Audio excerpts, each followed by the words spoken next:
Assalamualaikum warahmatullahi wabarakatuh. Selamat datang di channel Kesimpulan Hidup. Maaf sebelumnya, ini bukan spoiler atau alur cerita dari film Menjelang Ajal. Kalau belum menonton film tersebut, silahkan nonton, karena selain seru, terdapat pesan-pesan moralnya juga. Pada video ini, kita tidak membahas tentang pesugihan, seperti yang diceritakan pada film tersebut, tetapi membahas tentang apa yang akan terjadi ketika kita menjelang ajal atau sakaratul maut. Tentunya berdasarkan agama dan ilmu pengetahuan. Bismillahirrahmanirrahim. Setiap hari kita sibuk dengan berbagai urusan kehidupan di dunia ini. Tanpa terasa, kita semakin dekat pada tanggal berakhirnya hidup, alias kematian. Karena satu-satunya kepastian dalam hidup adalah kematian. Sesuai dengan Quran Surat Al-Ankabut ayat 57. Setiap yang berjiwa akan merasakan mati, kemudian kepada kami kalian dikembalikan. Ada beberapa tanda yang terjadi ketika seseorang akan mengalami kematian atau menjelang ajal. Berikut tanda-tanda yang terjadi pada tubuh beberapa minggu atau hari atau jam menjelang ajal. 1. Lebih banyak tidur dan lebih sedikit aktivitas fisik. Saat Anda sekarat, Anda tidak tidur untuk mengisi ulang pikiran dan tubuh Anda. Sebaliknya, Anda tidur karena tubuh tidak mempunyai energi untuk beraktivitas. Jantung Anda menjadi kurang mampu memompa darah kaya oksigen ke seluruh tubuh Anda. Tanpa banyak oksigen, sel-sel tubuh Anda tidak memiliki energi yang dibutuhkan untuk membuat Anda tetap terjaga dan aktif dalam jangka waktu yang lama. Istirahat adalah bagian penting dari kematian. 2. Nafsu makan dan rasa haus berkurang. Tubuh yang sekarat tidak memerlukan jumlah nutrisi yang sama dengan tubuh yang tidak sekarat. Nafsu makan Anda mungkin menurun drastis pada hari-hari, minggu-minggu, atau bulan-bulan sebelum kematian. Sistem pencernaan Anda mungkin lebih sulit memproses makanan yang Anda makan. Akhirnya Anda mungkin kehilangan nafsu makan sama sekali. 3. Ketidakmampuan untuk mengontrol usus dan kandung kemih. Saat sistem pencernaan Anda melambat, Anda mungkin akan kesulitan buang air besar atau kotoran. Sembelit adalah gejala umum pada orang yang sedang sekarat. Anda mungkin juga kurang mengontrol otot dasar panggul, yang memungkinkan Anda mengontrol kapan Anda buang air kecil. 4. Kerusakan otot dan kulit. Penurunan berat badan dan massa otot saat Anda sekarat adalah hal yang biasa. Memposisikan diri di tempat tidur atau bahkan berbicara dapat membuat otot Anda lelah hingga kelelahan. Sel-sel kulit baru tidak menggantikan sel-sel mati dengan cepat, sehingga menyebabkan kulit Anda menjadi tipis. Kulit tipis lebih rentan terhadap memar dan luka. 5. Lebih suka menyendiri. Wajar jika Anda sangat ingin menunjukkan berkurangnya minat pada aktivitas yang dulu Anda sukai. Anda mungkin lebih suka menyendiri daripada mengunjungi orang lain. Menginginkan lebih sedikit interaksi dengan orang lain tidak berarti Anda kurang mencintai teman atau anggota keluarga. Kebutuhan Anda berubah seiring perubahan tubuh Anda. 6. Tanda-tanda vital menurun atau tidak teratur. Tanda vital Anda meliputi suhu, denyut nadi, laju pernapasan, dan tekanan darah. Angka-angka ini mengukur kesehatan organ-organ penting untuk kelangsungan hidup Anda, seperti paru-paru, jantung, dan otak. Saat Anda sekarat, suhu tubuh Anda turun dan kulit Anda mungkin terasa dingin atau lembab saat disentuh. Angka-angka lainnya mungkin tidak teratur atau tidak dapat diprediksi karena organ vital Anda bekerja untuk membuat Anda tetap hidup, bahkan saat Anda mendekati kematian. Saat Anda mendekati jam-jam terakhir, laju pernapasan Anda akan terus menurun. 7. Mengorok. Pola pernapasan Anda dapat menandakan seberapa dekat Anda dengan kematian. Meskipun napas yang teratur dan stabil merupakan tanda kehidupan dan kesehatan yang baik, pernapasan yang tidak dapat diprediksi seringkali merupakan tanda menurunnya kesehatan atau kematian. Saat kematian semakin dekat, Anda mungkin tidak bernapas dalam waktu yang lebih lama. Jika ada penumpukan air liur di bagian belakang tenggorokan, karena otot di tenggorokan tidak cukup kuat untuk menelan, Anda mungkin mengeluarkan suara berderak saat bernapas atau mengorok. Suara ini sering disebut dengan drag maut. Tanda-tanda detik-detik menghadapi sakaratul maut. Sebenarnya terdapat tanda-tanda yang umum terjadi ketika menjelang ajal.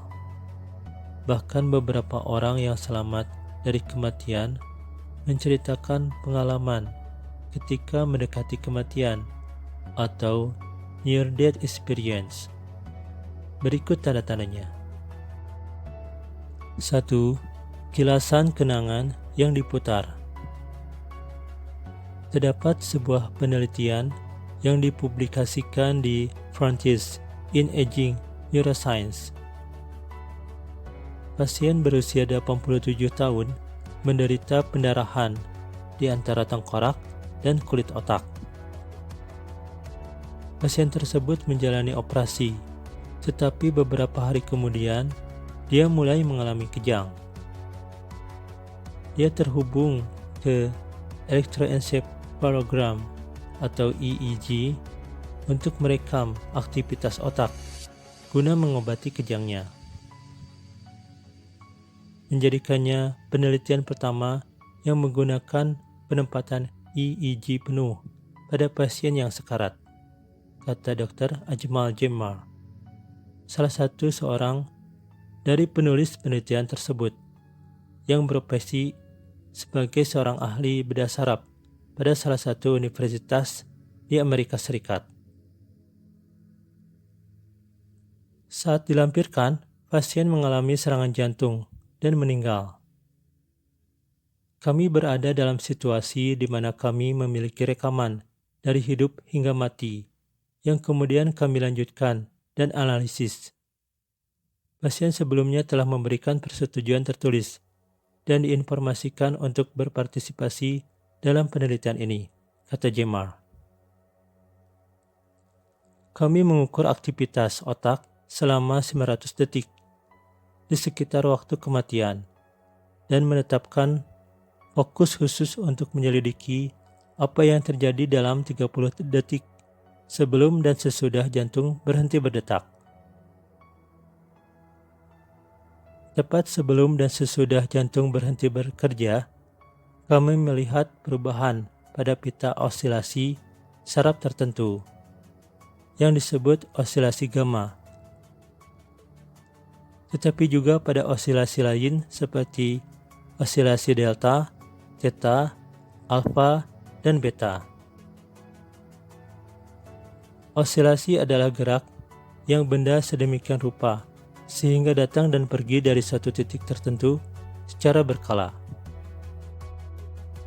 Gelombang otak yang terdeteksi pada pria tersebut sebelum dia meninggal menunjukkan pola yang terkait dengan tugas kognitif tinggi, seperti berkonsentrasi, bermimpi, bermeditasi, dan mengingat kenangan. Yang lebih mengejutkan lagi, selama 15 detik pertama, setelah suplai darah ke otak terhenti, setelah jantung berhenti mengalirkan darah ke otak, kita juga melihat perubahan dalam osilasi ini, kata Zemar. Hal ini bisa berarti bahwa manusia dapat melihat kehidupan atau kilasan kenangan. Kilasan kenangan mereka melintas di depan mata mereka sebelum kematian. Demikian spekulasi penelitian tersebut. Zemar mengatakan, aktivitas otak menunjukkan kemungkinan adanya pengingatan terakhir dari kenangan yang pernah kita alami saat masih hidup dan diputar ulang melalui otak kita pada detik-detik terakhir sebelum kita mati. 2. Kesadaran yang meningkat. Pengalaman mendekati kematian biasanya terjadi pada saat orang tersebut mengalami gangguan fisik, sehingga biasanya tidak sadarkan diri, koma, atau mati secara klinis. Dari sudut pandang medis dan logika, tidak mungkin orang yang tidak sadar sering melaporkan pengalaman sadar yang jelas dan struktur secara logis. Pengalaman mendekati kematian sering kali terjadi bersamaan dengan serangan jantung. Pada beberapa penelitian yang menggunakan EEG, yaitu alat untuk merekam aktivitas listrik dalam otak, dan pencitraan fungsional otak pasien yang menjalani anestesi umum memberikan bukti kuat bahwa otak yang dianestesi seharusnya tidak mampu menghasilkan ingatan jernih. Karena setelah serangan jantung, EEG menjadi datar dalam 10 hingga 20 detik, dan biasanya terdapat amnesia sebelum dan setelah serangan jantung. Terjadinya serangan jantung saat berada dalam anestesi umum merupakan kombinasi dari keadaan di mana tidak ada ingatan pada saat itu yang mungkin terjadi. Namun banyak orang yang mengalami pengalaman mendekati kematian dapat menceritakan pengalaman yang berkepanjangan, terperinci, dan jelas ketika mereka mengalaminya. Para peneliti dari Universitas Michigan yang dipimpin oleh Jimo Berjigen menemukan dengan menggunakan EEG, memperhatikan 2 orang yang sakit kritis menunjukkan lonjakan gelombang otak gamma ketika tubuh mereka mulai mati. Gelombang otak gamma biasanya merupakan tanda kesadaran karena sebagian besar aktif ketika seseorang terjaga dan waspada. Peningkatan gelombang gamma terjadi di area otak yang disebut persimpangan temporoparieto-occipital atau TPO. Ini bertanggung jawab untuk memadukan informasi dari indera kita, termasuk sentuhan, gerakan, dan penglihatan, ke dalam kesadaran kita. Berjigen berpendapat bahwa aktivitas area ini menunjukkan bahwa orang mungkin menangkap suara dan memahami bahasa. Mereka mungkin mendengar dan merasakan percakapan di sekitar mereka dan membentuk gambaran visual di otak mereka, bahkan ketika mata mereka tertutup. Seperti yang telah dibahas pada video sebelumnya, bahwa dunia ketika kita hidup hanyalah ilusi, sedangkan realitas sebenarnya akan kita dapatkan setelah kita meninggal. Sesuai dengan Quran Surat Qaf ayat 22. Sungguh kamu dahulu lalai tentang ini, maka kami singkapkan tutup matamu sehingga penglihatanmu pada hari ini sangat tajam. 3. Pengalaman berpisah dari tubuh. Karakteristik umum dari pengalaman mendekati kematian adalah pengalaman keluar dari tubuh. Sekitar 45% orang yang mengalami mendekati kematian melaporkan pengalaman keluar dari tubuh yang melibatkan mereka melihat dan sering mendengar peristiwa-peristiwa duniawi yang sedang berlangsung dari sudut pandang yang terpisah dan biasanya di atas tubuh fisik mereka. Studi prospektif pertama tentang keakuratan observasi keluar tubuh selama pengalaman mendekati kematian dilakukan oleh Dr. Michael Sabum. Penelitian ini menyelidiki sekelompok pasien yang mengalami serangan jantung yang mengakibatkan pengalaman mendekati kematian yang mencakup keluar dari tubuh, dan membandingkannya dengan kelompok kontrol, yaitu pasien yang mengalami krisis jantung namun tidak mengalami pengalaman mendekati kematian. Kedua kelompok pasien diminta untuk menggambarkan resusitasi mereka sebaik mungkin. Resusitasi adalah pertolongan darurat medis untuk mengembalikan kemampuan nafas atau jantung yang berhenti supaya berfungsi. Sabu menemukan bahwa kelompok pasien yang mengalami pengalaman mendekati kematian jauh lebih akurat dibandingkan kelompok kontrol yang tidak mengalaminya. 4. Bertemu dengan orang-orang yang telah meninggal. Penelitian yang dilakukan oleh Dr.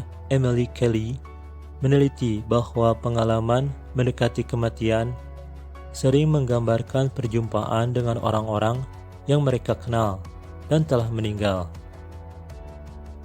Dalam mimpi atau halusinasi, ketika ada orang yang dikenal, kemungkinan besar mereka masih hidup dan berasal dari ingatan yang baru.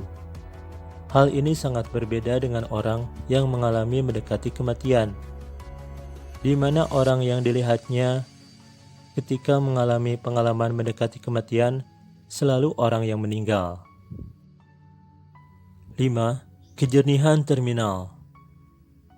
Selama beberapa dekade, para peneliti, perawat rumah sakit, dan anggota keluarga terkejut menyaksikan dengan takjub ketika penderita Alzheimer atau bentuk demensia lainnya tiba-tiba mendapatkan kembali ingatan dan kepribadian mereka sesaat sebelum kematian. Bagi anggota keluarga mereka, hal ini mungkin tampak seperti kesempatan kedua dalam hidup. Namun, bagi banyak pekerja medis berpengalaman, hal ini bisa menjadi pertanda bahwa akhir hidup sudah dekat.